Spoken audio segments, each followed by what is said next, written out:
और पुलिस की गाड़ी से उतारकर उनको बोलते हैं कि कान पकड़कर माफी मांगो। क्या तुम्हारा बाप लगता हो? तुम्हारा ससुरा लगता हो? सुप्रीम कोर्ट के चीफ जस्टिस के इजलास में नारा क्या लगाया कि सनातन धर्म का अपमान नहीं सहेगा हिंदुस्तान। जो संविधान को मानकर ने कहा कि हम कोर्ट के फैसले से खुश नहीं है, यह फैसला गलत है। क्या हमने धर्म का नाम लेकर किसी पर झूठा उठाया? इंसाफ की जगह पर इस तरह की हरकत हो रही है और दिल्ली की पुलिस उसको गिरफ्तार भी नहीं करती। मुबारक हो तुम्हारी बहादुरी पर। बताओ इस शख्स में इतनी हिम्मत कैसे आई कि वो सुप्रीम कोर्ट के चीफ जस्टिस के इजलास में जाकर जूता उठाकर चीफ जस्टिस ऑफ इंडिया की तरफ फेंके। दिल्ली की पुलिस आपके मातहत आती है और आप खाली एक बयान दे दिए, ये बहुत गलत हुआ कि आप उस शख्स पर यूएपीए लगाते। बीजेपी को और नीतीश कुमार को रोकना है, हर तरीके से रोकना है, जमहूरी तरीके से।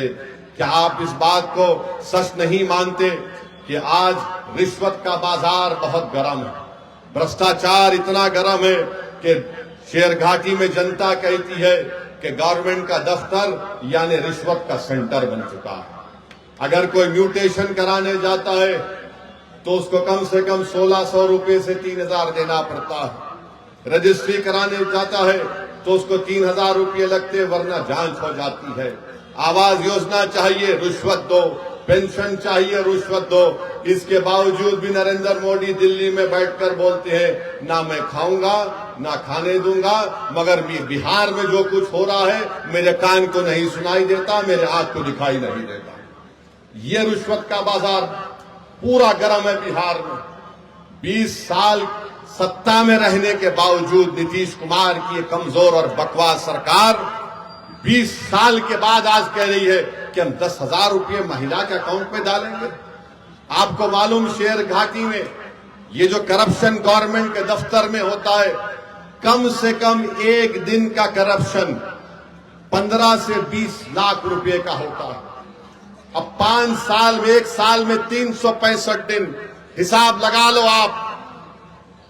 एक दिन 10 से 15 लाख की रिश्वत ली जाती है और 5 साल के बाद, बल्कि 20 साल की सत्ता के बाद नीतीश कुमार नरेंद्र मोदी के कहते हैं कि भाइयों बहनों हमने 5 साल दबा के लूटा, अब आपको 10,000 रुपये देते हैं वापस।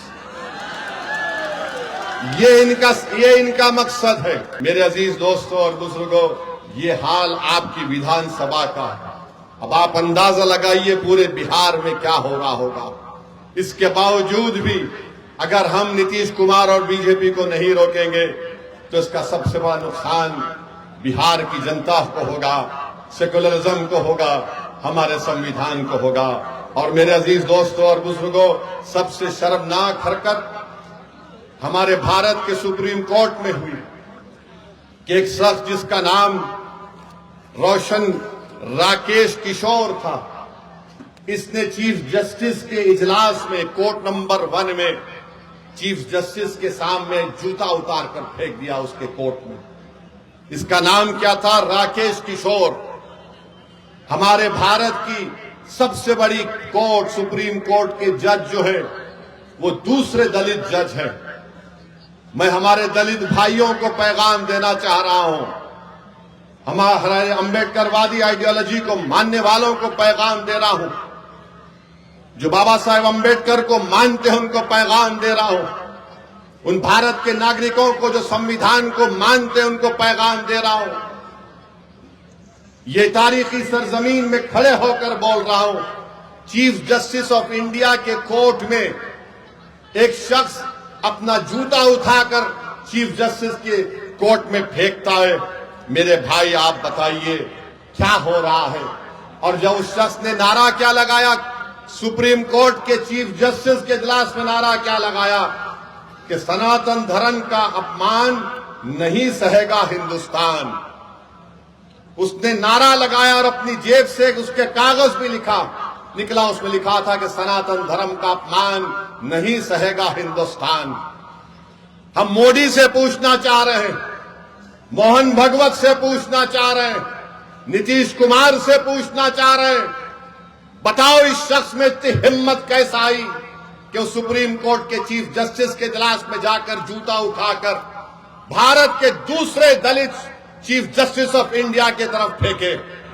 नरेंद्र मोदी 11 साल आपके प्रधानमंत्री की मौजूदगी में नहीं कि हम मानते हो सही नहीं था, मगर दिल्ली पुलिस को क्या हुआ? दिल्ली पुलिस तो मोटर एक्शन ले सकती, और मैं आपको बता रहा हूं, देश को बता रहा हूं, जब हमारी संसद पार्लियामेंट में 2 नौजवान कूद गए संसद में, याद है? कूदे थे। कूदने के बाद एक धुआं उन्होंने छोड़ा, उन पर अनलॉफुल एक्टिविटीज प्रिवेंशन एक्ट लगाया गया। भारत के प्रधानमंत्री, दिल्ली की पुलिस आपके मातहत आती है और आप खाली एक बयान दे दिए, ये बहुत गलत हुआ। अरे आपको तो ये करना चाहिए था कि आप उस शख्स पर जिसका नाम राकेश किशोर है उस पर यूएपीए लगाते। यूएपीए लगाते, पुलिस खुद से कंप्लेन कर सकती है। अगर उसका नाम राकेश किशोर नहीं होता, उसका नाम असद होता, क्या करते पुलिस? बीजेपी वाले उसको बोलते उठाओ, कनेक्शन मां से है, पड़ोसी मुल्क से आया, आईएसआई, आईसिस, क्या क्या खोलते थे। और ये शख्स कह रहा है कि सनातन धर्म का अपमान नहीं सहेगा हिंदुस्तान। मोदी जी, फर्क उसमें और दूसरों में यह है कि जिस जगह पर मस्जिद को शहीद कर दिया गया था, कोर्ट का फैसला आया कि किसी ने नहीं तोड़ा। सुप्रीम कोर्ट का फैसला आया कि मस्जिद तुम्हारी नहीं है। सुप्रीम कोर्ट का फैसला ट्रिपल तलाक के बारे में आया। सुप्रीम कोर्ट का फैसला कई चीजों पर आया। हालिया यही सुप्रीम कोर्ट ने इंटरिम ऑर्डर दिया वक्फ कानून के ऊपर, जिससे हमको नुकसान होगा, मस्जिदों को नुकसान होगा। मगर जो संविधान को मानते हैं, जो संविधान को मानकर ने कहा कि हम कोर्ट के फैसले से खुश नहीं है, यह फैसला गलत है। क्या हमने धर्म का नाम लेकर किसी पर झूठा उठाया? बताओ ये लोग कौन हैं? ये वो लोग हैं जिनको नरेंद्र मोदी की हुकूमत ने ताकत बख्श दी। ये वो लोग हैं जिनके दिलों में जहर उगल दिया गया। ये वो लोग हैं, आज भी ये राकेश किशोर बोलता है कि मुझे किसी चीज की परवाह नहीं है, मुझे कोई गम नहीं है कि मैंने चीफ जस्टिस ऑफ इंडिया के सामने जूता उठाकर फेंका। ये क्या हो रहा है हमारे देश में? इंसाफ की जगह पर इस तरह की हरकत हो रही है और दिल्ली की पुलिस उसको गिरफ्तार भी नहीं करती।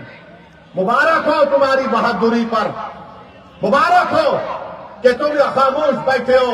अरे अगर चीफ जस्टिस कंप्लेन नहीं करते तो तुम तो एक्शन ले सकते थे, लेकर जाते हो उसको। उत्तर प्रदेश में बच्चों को पकड़ा जाता है, पीटा जाता है और पुलिस की गाड़ी से उतारकर उनको बोलते हैं कि कान पकड़कर माफी मांगो, क्योंकि उसका नाम राकेश किशोर है। क्या तुम्हारा बाप लगता हो? तुम्हारा ससुरा लगता हो कि तुम उस पर केस नहीं बुक करते? और कोई पोस्टर उठाता है तो 1300 लोगों पे केस बुक हो जाता है, 40 गिरफ्तार हो जाते हैं। सुप्रीम कोर्ट के चीफ जस्टिस के कोर्ट में जूता फेंकता है और ये लोग कोई केस रजिस्टर नहीं करते, पकड़ना तो दूर की बात। ये इंसाफ है, ये हमारे मुल्क का माहौल है, जिस देश के लिए हमने और आपने क्या क्या हमारे बुजुर्गों ने कुर्बानियां दी। दलितों को रुसवा करने की कोशिशें की जाती हैं। हम दलित भाइयों से कह रहे हैं कि पहचानो इन लोगों को। बीजेपी तुम्हारी दोस्त नहीं बन सकती, मोदी तुम्हारा हमदर्द नहीं बन सकता। भारत की तारीख का दूसरा दलित चीफ जस्टिस ऑफ इंडिया, ये चीफ जस्टिस ऑफ इंडिया के वालिद जो थे, उनके वालिद जब बाबा साहेब अम्बेडकर ने हिंदुइज्म को छोड़कर नागपुर में बौद्ध मजहब को इख्तियार किया तो इनके वालिद साथ थे बाबा साहेब अम्बेडकर के। मेरे भाई, ये हालात है वतन अजीज के। मैं आपसे अपील कर रहा हूं कि आप मुत्तहिदा तौर पर अपने के कोर्ट का इस्तेमाल करिए।